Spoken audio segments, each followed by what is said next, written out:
તો ફાઇનલી પહોંચી ગયા છે બરાબર હોસ્પિટલ હિસાબે જઈએ સીડીયું સડીએ હાલની ચીન ચપાકે ડમડમ. હાલો તો મેડમ દવાનો કોથરો ભરી દીધો 1 મહિના સુધી ઉગારવાની છે તાર દવા. હાલો ભાઈ મોલને તો મેં એક મોસું લીધું છો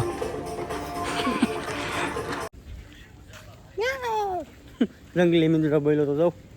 ફાઇનલી ઇન્સ્ટાગ્રામની અંદર પણ છે ને આપણે 10,000 ફોલોવર થવાની તૈયારી છે. ખાલી 8 જ વ્યક્તિ ઘટે છે. કામ હમ તો રેડું નાખે મિંદડાની. ગુડ મોર્નિંગ, જય મુરલીધર, જય દ્વારકાધીશ, બધા ડાયરા અને રામ રામ. કેમ છો બધા યુટ્યુબ ફેમિલી? સવારનો ટાઈમ થઈ ગયો છે 10 જેવું અને આજે મારે જવાનું છે વેરાવળ. કારણ કે હસન જે હાથુના નખું છે ને એમાં છે ને ટૂંકમાં નખું છે ને કાળા પડી ગયા તો બતાવવા જવાનું છે. તો અત્યારે હું ને લખી મને ખેતરમાં કહેવાયું કે અમે જાય વેરાવળ છે. જો લખીમાં હવે આજે ટૂંકમાં મજૂર આવવા નહોતા, વરસાદ હતા એટલે મને છતાં 3 મજૂરની ખબર નથી ને એટલે આવી ગયા. તો ઝીણા મોટું કામ છે કરી નાખે. ચાલો લખીમાંને કહેતા હતા જાય વેરાવળ. કામ કે લખીમાં ભાર બહુ છે કે કઈ હાલ લેવું કેતો લખીમાં ગરમી તો ગરમી થાય ને લખીમાં જાઉં વેરાવળ. હાથુના રાખો બતાવના હે ને. હાલો તો જાઉં. હાલો તો ભાઈ જઈએ અમે વેરાવળ. હાલની ચીન ચપાકે ડમડમ બી ગઈ. હાલો ભાઈ અત્યારે અમે જઈએ છીએ વેરાવળ.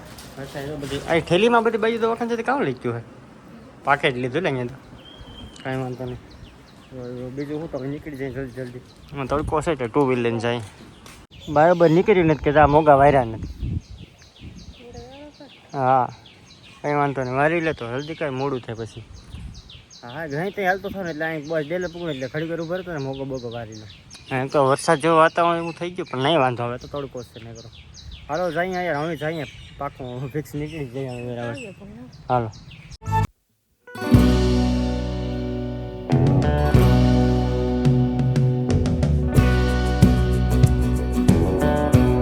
બરાબર હોસ્પિટલ હિસાબે જઈએ સીડીયું સડીએ. હાલો જઈએ. હાલો તો મેડમ દવાનો કોથરો ભરી દીધો 1 મહિના સુધી ઉગારવાની છે તાર દવા. હાલો ભાઈ દવાને બધું લેવાઈ ગયું છે અત્યારે ને અત્યારે અમે પાછા ઘરે તેને 1 મહિના દિવસની દવા હતી કે બહુ કંઈ ખાસ બહુ વાંધો નથી પણ એ હે ને તમે સાબુ ટૂંકમાં વાપરો ને સોડાની લોકલ નથી વાપરીને આપણે લોકલ માછલી સાહેબ કેવું છે આપણે વાપરી લોકલ નથી વાપરે છતાં પણ આપણે ને જે વાપરીને કંપની આપણે બદલી નાખીશું. હાલો જોઈએ આગળ શું થાય. તો ભાઈ વેરાવળને બરાબર નથી નીકળે યા તો ગાડી રો એક ગાડી રો મોગો વાળો લે એમ પણ એને ઘેર ચાલતો ત્યાં હોય મોગો અત્યારે મોગો થઈ અહીંયા ગંદકીવાળામાં તો વિભા અમે જો સ્કૂટીની ઓલો શોરૂમ છે કે લેવી એક દી લેવો એક દી અરે ફટાફટ જલ્દી કર. અમે ક્યાંય રોકી નહીં હો મોગો બોગો છૂટી જાય પેલી છૂટી જાય. હાલો ભાઈ અત્યારે અમે આવી ગયા છે મોલની અંદર મેં એક મોસું લીધું છો હરસાના નખું થઈ ગયા તેના માટે લેવું પડશે. લઈ નાખીએ કાધું મુજબ શું કે ફાઇનલી મોલની અંદર ઘણા મોટી ખરીદી કરવાથી કરી લીધી. હવે હાલ નહીં અહીંયા મોલમાં આવ્યા હતા મજા આવી ગઈ ખરીદી કરવામાં સારું હતું બધી મટીરિયલ. હાલો તો અહીં વાગીએ સીધા ઘરે. ટાઈમ થઈ ગયો છે 2 જેવું થવા એવું છે. હા 2 વાગી ગયા. હાલો તો અહીં ભાગીએ સીધા ઘરે. અટાણે છે ને ટૂંકમાં વાતાવરણ બહુ મસ્ત છે. હા તે કામ હોય છે. હાલો ભાઈ ભાગીએ સીધા ઘરે. ભાઈ ઓઇલ લેવા આવ્યો ને તમારા ખાસ મિત્ર મારા પંકજભાઈ. કેમ છે પંકજભાઈ? મજામાં? અંબે એવું છે ઓઇલ લેવાનું તો ટૂંકમાં ધરી અહીંયા આપણે 2 વ્હીલમાં લઈ નાખવા. પંકજભાઈને જાણીતા હું મફતમાં આપી દે પણ ન આપ્યું. હા હા હા નામ મને ખબર છે કેવું તારું નામ છે. મોઢું જોયું પેલા આરીખામાં હે હજી એકવાર જોઈ લીધે. હાલ તો મારે મોઢું થાય પાછા મળ્યા નહીં રે. હાલ ભાઈ ફાઇનલી અત્યારે ટાઈમ થઈ ગયો છે 3 જેવું. અત્યારે અમે પહોંચી ગયા છે ઘરે. હવે ભાઈ જા હાલો હાલો ચટાઈ મૂકી દઈને આવે. ઓઇલના ડબલા લીધા શીંગડા ટ્રેક્ટરમાં નાખવા જાય ટ્રેક્ટર પડ્યું એમાં નાખવાનું છે. આવો એમ કે લીધું એટલે મૂકી દઈ ગાડી અંદર ને પછી કંઈક વાત કરી નાખી. અને હર્ષનો નખનો ઇલાજ કરીએ આપણે વેરાવળ જઈને. દવા તો તમે આપી જોઈ લો. ખોખા ને ખોખા ભરી દીધા. આ નખમાં લગાડવાની દવા છે.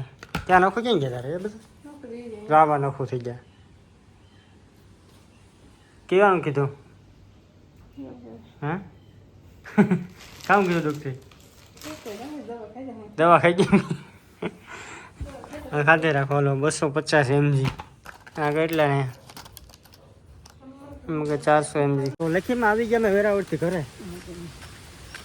હું તમે પેલા નથી કેતી વેલા જઈ આવો કા વેલા જઈ આવો મેં એમાં છે ને હાબુની એલર્જી હોય છે હાબુનું કીધું કે હાબુ જરાક છે તમારે કાયમી હાબુ માં જ ઘાલવો કાયમી અમે હું મારા લોકો હાબુ વિના દઉં સોડા નો નાખ એમ કેતો કાકા ગારાવાળા હોય ને ધોવે છે તમારામાં જે તમારા મેલું હોય પણ કાયમી તેજ હાબુ હોય બોલામાં એસિડ જ હોય ને કરો કાયમી સોડા વાળા રાખવા એટલે ઈ ખાવાનું જ છે આ છે અમારે માંડવી બાગે કેમ થઈ ગઈ જો વાવણી ની હો ભાઈ હમણાં મસ્ત મજાની થઈ ગયો ભાઈ ખડ એવું જ કાઢ્યું ને કાલ લખીમાં આવી હોય જ ને ખડ કે થોડું કાઢ્યું હવે તો દેખાડે મારા બાપ એક દી કે આ જો ખડના ઢગલા પડ્યા આમ જો 3 ટ્રેક્ટર ડબલ ફારકા ભરલે એટલું ખડ કાઢ્યું આમ હમી હોની જોઈ લો વાહ વાહ કોને ઢગલા પડ્યા બધીમાં ખડે ખડ કોઈ હિસાબ લેખીમાં ખડ કાઢ્યું ભાઈ ઢગલા ને આજે વરસતા મેમાં પણ મજૂર છે આપણે જો માં બેઠા હાલો તો આપણે જઈએ ઘરે ચા લઈને પાછું આવવાનું છે લખીમાને ચા પાવા તો ફાઇનલી મસ્ત મજાનો ચા બને છે ને લખીમાને ચા દેવા જવાનો છે જલ્દી ચા બને ભાઈ અડધા કાળો ચા બને કાળો ચા રોગો રોગો ન પીએ કે કાળો ચા રોગો ચા એમાં દૂધ નાખ દઉં એટલે થઈ જાય ચા વાળો ચા એટલે દૂધ વાળો ચા આ બનાવે પણ લખીમાને દેવા જવાનું છે કામ કરો લખીમાં કંટોલા ક્યાં જોઈ તો આ જો તમે ક્યારે આવું શાક ખાધું તમે આનું કંટોલાનું કંટોલા ટૂંકમાં આમાં છે ને આ પ્યોર ઓર્ગેનિક નામનું ટૂંકમાં છે ને 0.1% એમાં દવાનો જોવા મળે હા ખેતરમાં ન હોય ટૂંકમાં છે ને આખો કાદો હોય ને જ્યાં ટૂંકમાં વર્ષોથી કંઈ પણ જમીનમાં કંઈ દવાનો છંટકાવ કર્યો ન હોય કંઈ પણ વસ્તુ ન હોય ને ત્યાં વસ્તુ ઉગી હોય ને એ આપણે તોડી લઈએ લખીમાં એનું શાક બનાવશે ઓર્ગેનિક પ્યોર 100% મને તો ભાવે જ ને આપણે તો એવું ખાતા જ નથી કારેલા ને એવું જ ખાય લખીમાં હા એ થાશે છે લખીમાં એમ કે તારે બાઈને એમ કે શા બા બનાવે આદુ બાદુ નાખે મારા કાટિયા દુખે આદુ ક્યાં છે મમ્મી લઈ આવું તો થાય લઈ આવ્યા હાલો તાલે આદુ વાળો ચા બનાવીને ચાલો બે કઈ ને મુજડે કેવાનું શાક કરું કેવાનું શાક કરું એમ કે અમે ઘડીક મને કે ઘડીક તને કે ક્યાં હા એ તો કરી લીધું ભાઈ શાક કેવાનું કંટોલાનું અમારે હલ્પ છે ને તમે એકચ્યુઅલીમાં એનું કેવું કે પનીર ટીક્કાનું શાક બનાવવા પનીર ટીક્કાનું શાક બનાવો હાલો હા જોઈ લઈ ગમે એવાને ભાઈ શાક બનાવી નાખો ને હાઈ છે અમારે તો ગમે એવાનું એવું કંઈ ન હોય આપણે કામ અમુક તો રેડ્યું નાખે મીંદડા ને આજે થયું અહીં દૂધ તો મીન પાયું હાલ ભાઈ ને કઈ ગોટો વરી જતું હા મીંદડા ભાઈ છે ને થઈ આવો આવે છે ને ભીંવાડી આને માથે પગ મૂકી દે ને મરી ગયા શેક તો ઝીંકું જો હાલો ઢારિયા મૂકતા આવું બાકી ગોટો વારી દે ભીહું રંગલી મીંદડો બોલ્યો તો જાઉં ફાઇનલી ઇન્સ્ટાગ્રામની અંદર પણ છે ને આપણે 10,000 ફોલોવર થવાની તૈયારી છે ખાલી 8 જ વ્યક્તિ ઘટે છે તો જાઓ ફટાફટ SK ગુજરાતી વ્લોગ્સને ફોલો કરતા આવો એટલે બધા વિડીયો લાઈક કરજો કેમ કે વધારે માહિતી છે ને આપણે અહીંયા મળતી હોય કારણ કે આપણે ક્યાંક જતા હોય તો આપણે સ્ટોરી મૂકતા હોય તો બધી માહિતી અહીંયા તમને જાણવા મળશે તો બાકી આ વ્લોગ તમને કેવો લાગ્યો જરા કોમેન્ટ કરી દેજો લાઈક કરી દેજો શેર કરી દેજો અને સબસ્ક્રાઈબ કરવાનું ભૂલતા નહીં ખાસ બાય.